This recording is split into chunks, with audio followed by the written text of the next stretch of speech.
Chapter 4 of Woodcraft by Nessmuk. Recording by Phil Shempf. Campfires and their importance. The wasteful wrong way they are usually made, and the right way to make them. Hardly second in importance to a warm, dry camp is the campfire. In point of fact, the warmth, dryness, and healthfulness of a forest camp are mainly dependent on the way the fire is managed and kept up. No asthmatic or consumptive patient ever regained health by dwelling in a closed, damp tent. I once camped for a week in a wall tent, with a Philadelphia party, and in cold weather. We had a little sheet iron fiend called a camp stove. When well fed with bark, knots, and chips, it would get red hot, and heaven knows give out heat enough. By the time we were sound asleep it would subside, and we would presently awake with chattering teeth to kindle her up again, take a smoke and a nip, turn in for another nap, to awaken again half frozen. It was a poor substitute for the open camp and bright fire. An experience of 50 years convinces me that a large percentage of the benefit obtained by invalids from camp life is attributable to the open camp and well managed camp fire, and the latter is usually handled in a way that is too sad, too wasteful, in short, badly botched. For instance, it happened in the summer of '81 that I was making a canoe trip in the northern wilderness, and as Raquette Lake is the largest and about the most interesting lake in the North Woods, I spent about a week paddling, fishing, etc. I made my headquarters at Ed Bennett's woodland hostelry, under the hemlocks. As the hotel was filled with men, women, and crying children, bitten to agony by punkies and mosquitoes, I chose to spread my blanket in a well made bark shanty, which a signboard in black and white said was the guides' camp. And this camp was a very popular institution. Here it was that every evening, when the night had settled down on forest and lake, the guests of the hotel would gather to lounge on the bed of fresh balsam browse, chat, sing, and enjoy the huge campfire. No woodland hotel will long remain popular that does not keep up a bright, cheery, out-of-door fire. And the fun of it, to an old woodsman, is in noting how like a lot of school children they all act about the fire. Ed Bennett had a man, a North Woods trapper in his employ, whose chief business was to furnish plenty of wood for the guides' camp, and start a good fire every evening by sundown. As it grew dark, and the blaze shone high and bright, the guests would begin to straggle in, and every man, woman, and child seemed to view it as a religious duty to pause by the fire and add a stick or two, before passing into camp. The wood was thrown on endwise, crosswise, or any way, so that it would burn, precisely as a crowd of boys making a bonfire on the village green, the object being, apparently, to get rid of the wood in the shortest possible time. When the fire burnt low toward midnight, the guests would saunter off to the hotel, and the guides, who had been waiting impatiently, would organize what was left of the fire, roll themselves in their blankets, and turn in.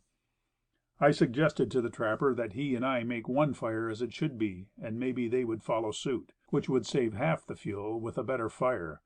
But he said, no, they like to build bonfires, and Ed could stand the wood, because it's best to let them have their own way. Time seems to hang heavy on their hands, and they pay well. Summer boarders, tourists, and sportsmen are not the only men who know how to build a campfire all wrong. When I first came to northern Pennsylvania, 35 years ago, I found game fairly abundant, and as I wanted to learn the country where deer most abounded, I naturally cottoned to the local hunters. Good fellows enough and conceited, as all local hunters and anglers are apt to be. Strong, good hunters and axemen to the manor born, and prone to look on any outsider as a tenderfoot. Their mode of building campfires was a constant vexation to me. They made it a point to always have a heavy, sharp axe in camp, and toward night some sturdy chopper would cut 8 or 10 logs as heavy as the whole party could lug into camp with handspikes. The size of the logs was proportioned to the muscular force in camp. If there was a party of 6 or 8, the logs would be twice as heavy as when we were 3 or 4. Just at dark there would be a log heap built in front of the camp, well chinked with bark, knots, and small sticks, and for the next 2 hours one could hardly get at the fire to light a pipe. But the fire was sure though slow. By 10 or 11 p.m. it would work its way to the front, and the camp would be warm and light. The party would turn in, and deep sleep would fall on a lot of tired hunters, for 2 or 3 hours, by which time some fellow near the middle was sure to throw his blanket off with a spiteful jerk, and dash out of camp with, "Holy Moses, I can't stand this. It's an oven." Another snorer, partially waking, Can't you deaden the fire a little? First Speaker. Deaden hell! If you want the fire deadened, get up and throw off some of these logs. Another, in the coldest corner of the shanty. What's the matter with you fellows? Better dig out and cool off in the snow. Shanty's comfortable enough. His minority report goes unheeded. The camp is roasted out. Strong hands and handspikes pry a couple of glowing logs from the front and replace them with two cold, green logs. The camp cools off and the party takes to blankets once more, to turn out again at 5 a.m. and inaugurate breakfast. The fire is not in favorable shape for culinary operations. The heat is mainly on the backside, just where it isn't wanted. The few places level enough to set a pot or pan are too hot, and in short, where there is any fire, there is too much. One man sees, with intense disgust, the nozzle of his coffee pot drop into the fire. He makes a rash grab to save his coffee and gets away, with the handle, which hangs on just enough to upset the pot. Old Al, who is frying a slice of pork over a bed of coals that would melt a gun barrel, starts a hoarse laugh. This is cut short by a blue flash and an explosion of pork fat which nearly blinds him. The writer, taking in these mishaps in the very spirit of fun and frolic, is suddenly sobered and silenced by seeing his venison steak drop from the end of the frizzling stick and disappear between two glowing logs. The party manages, however, to get off on the hunt at daylight with full stomachs, and perhaps the hearty fun and laughter more than compensated for these little mishaps. This is a digression, but I am led to it by the recollection of many nights spent in camps and around campfires, pretty much as described above. I can smile today at the remembrance of the calm, superior way in which the old hunters of that day would look down on me, as from the upper branches of a tall hemlock, when I ventured to suggest that a better fire could be made with half the fuel and less than half the labor. They would kindly remark, "Oh, you are a Boston boy. You are used to paying $8 a cord for wood. We have no call to save wood here. We can afford to burn it by the acre," which was more true than logical. Most of these men had commenced life with a stern declaration of war against the forest, and although the men usually won at last, the battle was a long and hard one. Small wonder that they came to look upon a forest tree as a natural enemy. The campfire question came to a crisis, however, with 2 or 3 of these old settlers, and, as the story well illustrates my point, I will venture to tell it. It was in the dark days before Christmas that a party of 4 started from W bound for a camp on Second Fork, in the deepest part of the wilderness that lies between Wellsboro and the blockhouse. The party consisted of Sile J., Old Al, Eli J., and the writer. The first 2 were gray-haired men, the others past 30; all the same, they called us boys. The weather was not inviting, and there was small danger of our camp being invaded by summer outers or tenderfeet. It cost 12 miles of hard travel to reach that camp, and though we started at daylight, it was past noon when we arrived. The first 7 miles could be made on wheels, the balance by hard tramping. The road was execrable. No one cared to ride, but it was necessary to have our loads carried as far as possible. The clearings looked dreary enough and the woods forbidding to a degree, but our old camp was the picture of desolation. There was 6 inches of damp snow on the leafless brush roof. The blackened brands of our last fire were sticking their charred ends out of the snow. The hemlocks were bending sadly under their loads of wet snow, and the entire surroundings had a cold, cheerless, slushy look, very little like the ideal hunter's camp. We placed our knapsacks in the shanty. Eli got out his nail hatchet. I drew my little pocket axe, and we proceeded to start a fire, while the 2 older men went upstream a few rods to unearth a full grown axe and a bottle of old rye which they had cached under a log 3 months before.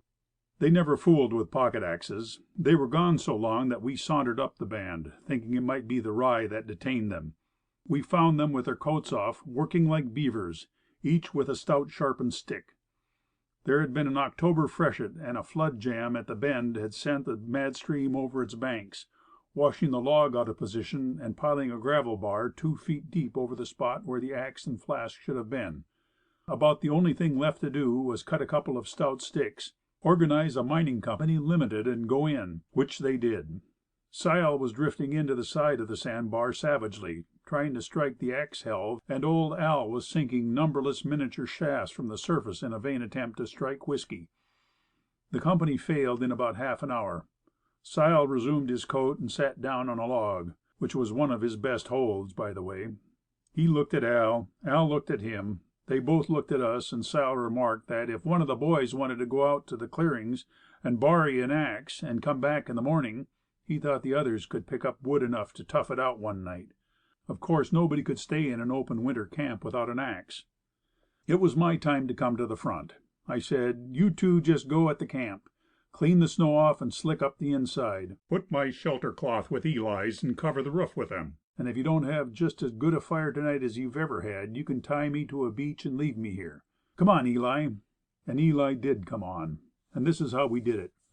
First we felled a thrifty butternut tree 10 inches in diameter, cut off 3 lengths at 5 feet each, and carried them to camp. These were the back logs. 2 stout stakes were driven at the back of the fire, and the logs, on top of each other, were laid firmly against the stakes.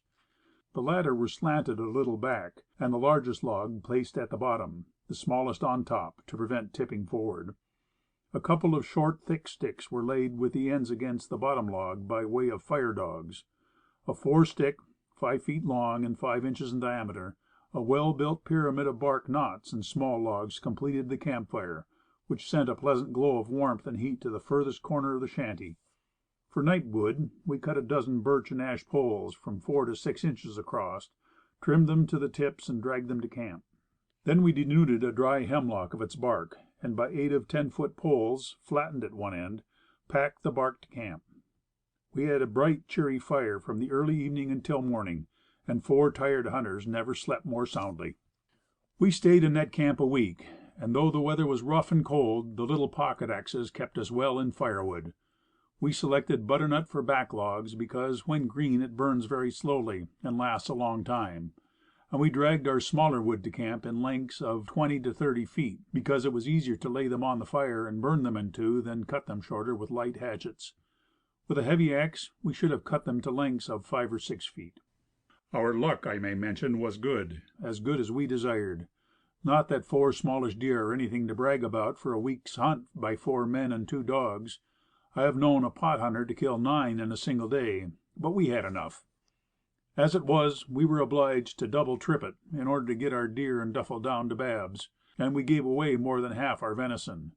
For the rest, the illustration shows the campfire, all but the fire, as it should be made. End of chapter 4.